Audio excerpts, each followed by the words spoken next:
Good evening and welcome to the Gothic Bohemian Salon. This is Jwlhyfer. The Gothic question of the week is something along the lines of if being a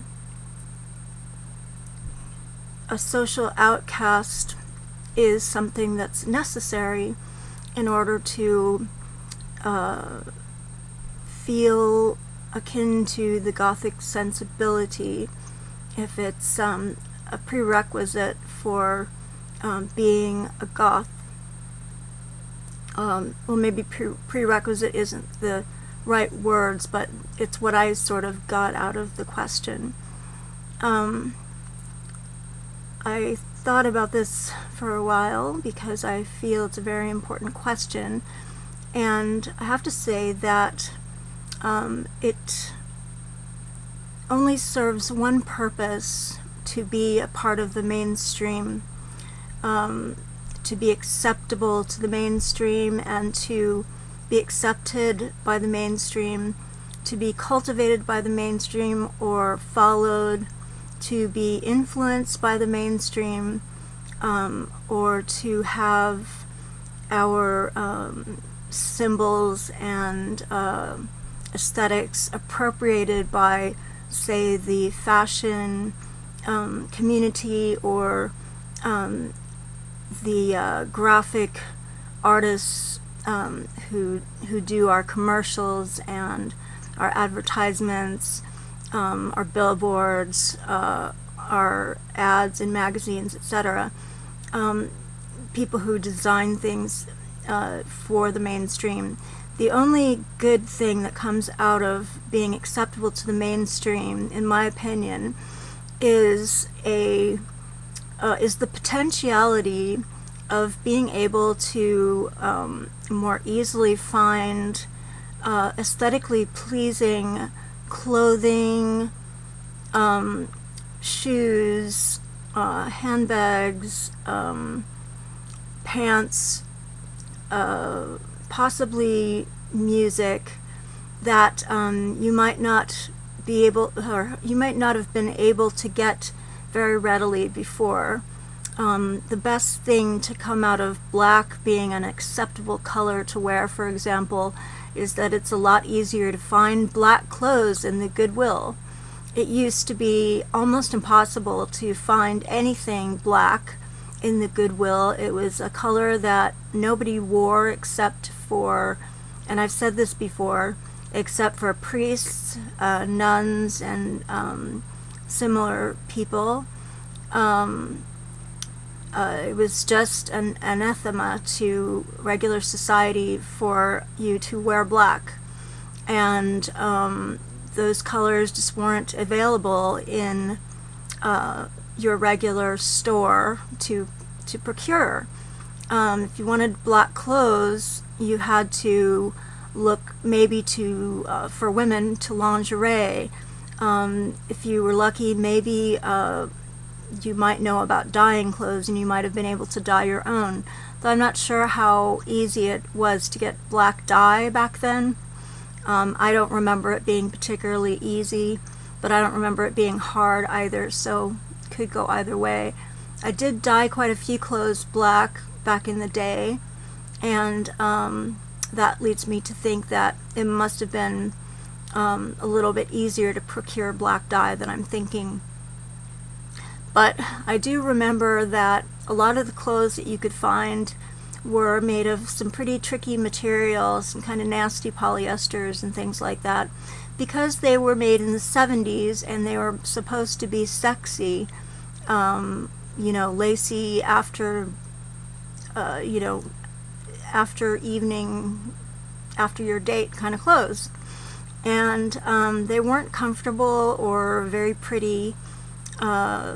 They were scratchy or kind of plasticky, and they just weren't the nicest things around.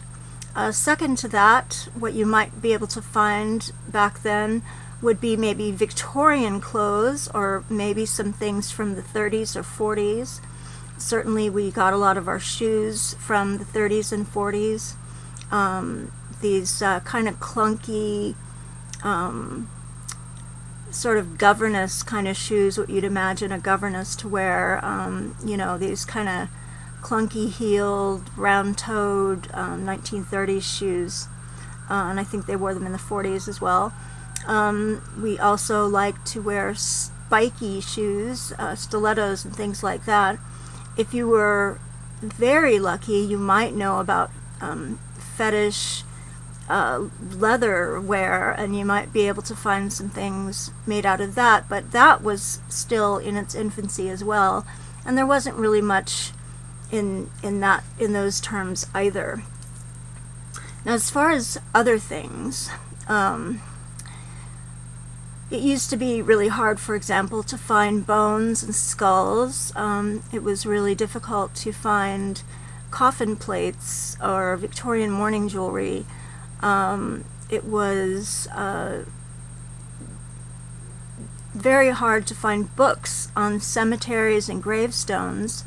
Those books were very rare and very expensive. I remember spending $40 on a book on tombstones from New England that are like the oldest tombstones in America or something like that.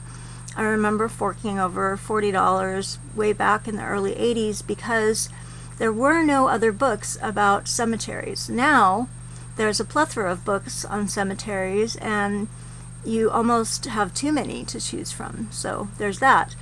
Also books on funerary practices, books on epitaphs, books on funeral recipes, for goodness sake, are actually available. So, it's a lot easier to get things like that. The clothing, of course, is much, much easier. Every time granny shoes come into fashion, basically those of us who like to wear shoes like that go hip hip hooray, and we buy them up so that we have them when they're not in fashion, because that's what we like to wear.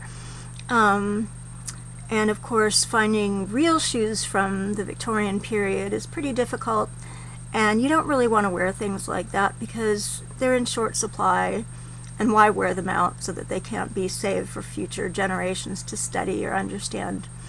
Same goes for Victorian clothing.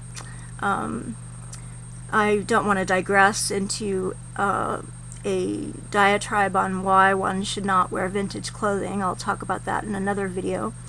But to get back to being an outcast and whether that's necessary for understanding the Gothic mindset or to be a Gothic person, I definitely believe that it is part and parcel of the package, so to speak. But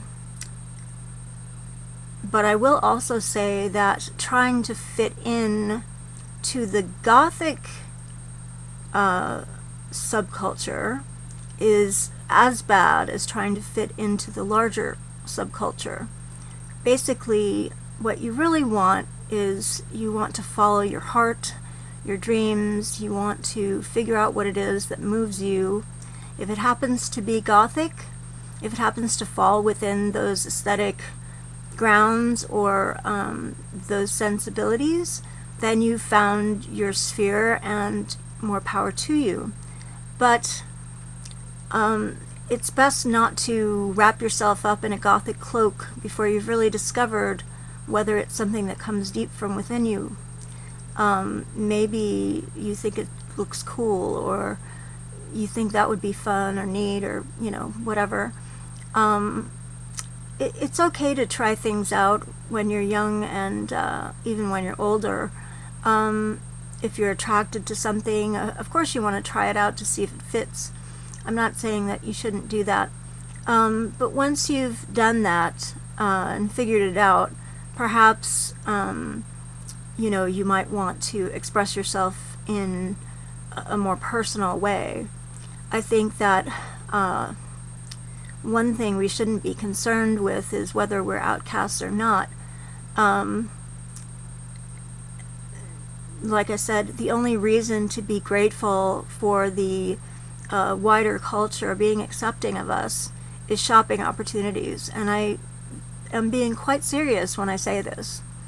I don't find there to be many other perks to it, personally. You can argue with me and say that it's easier to get hired at a job, or there's more places to try to get a job. You get into less trouble on the bus or walking down the street. Well, why should you want to get into less trouble? I mean, of course, nobody wants to be targeted for abuse or bullying or anything like that. But it's sort of a badge of honor, in a way, to have stuck. It's sort of a badge of honor to have stuck with something through all that sort of trial. I certainly believe that some things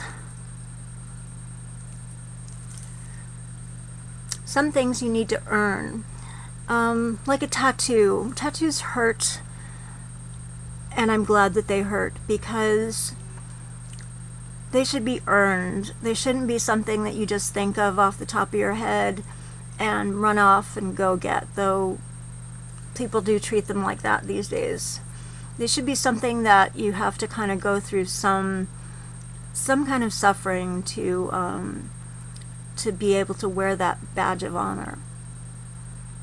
And if you take away that trial by fire, you take away one of the things that makes being a Gothic person so special. I think that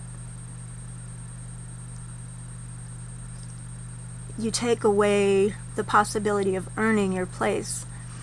And I'm not saying earning your place by proving yourself to some strangers who have some list of rules that you're supposed to follow in order to be a goth. I'm talking about earning your place in your own mind, earning your place on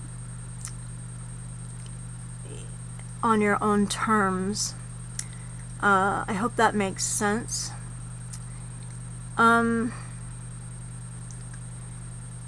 There was another point I was going to make, and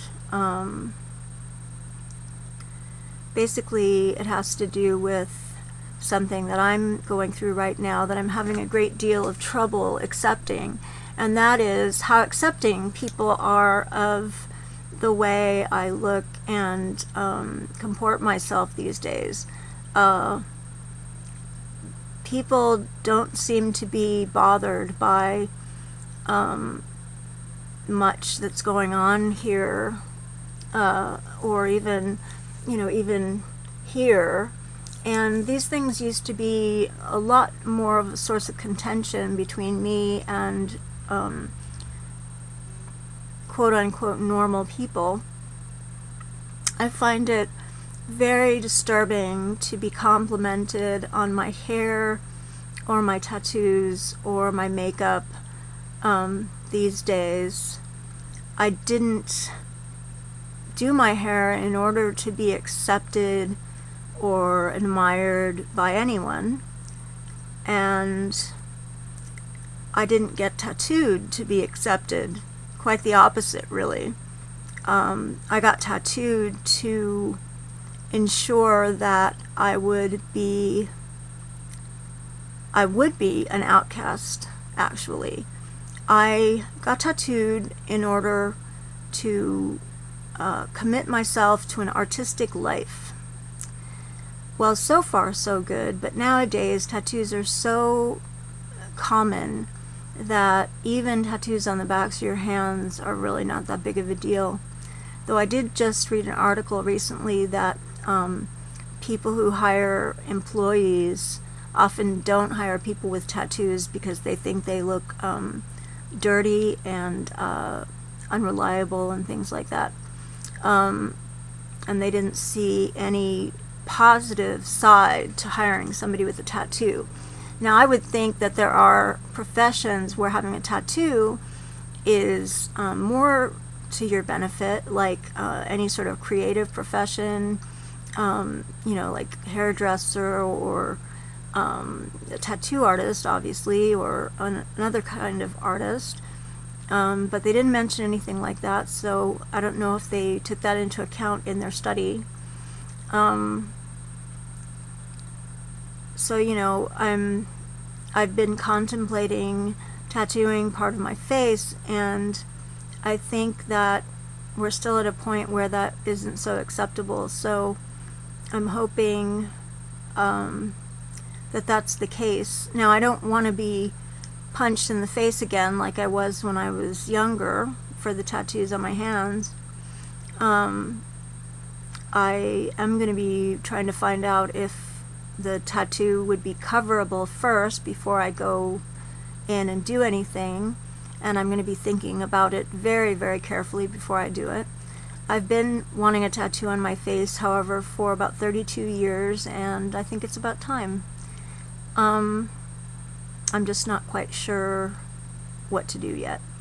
So hopefully that will change some things for me, that will close some doors, so to speak.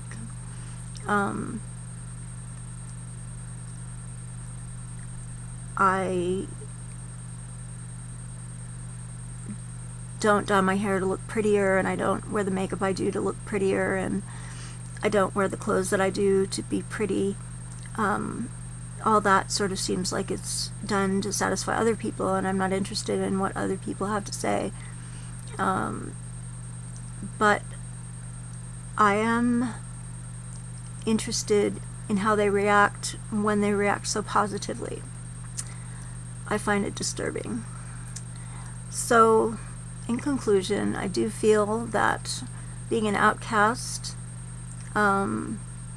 is an important part of being a member of any subculture, of the Gothic nature or many others. And if you're part of a subculture, why would you want to be accepted or understood or praised by the predominant culture? It doesn't make sense to me. With that, I will thank you for joining me in the Gothic Bohemian Salon. I hope that you enjoy these questions as much as I do. They do cause us to think quite a lot, and I welcome that. So please do continue to watch the questions of the week, and if you feel like sharing, liking, or subscribing, please feel free to do so.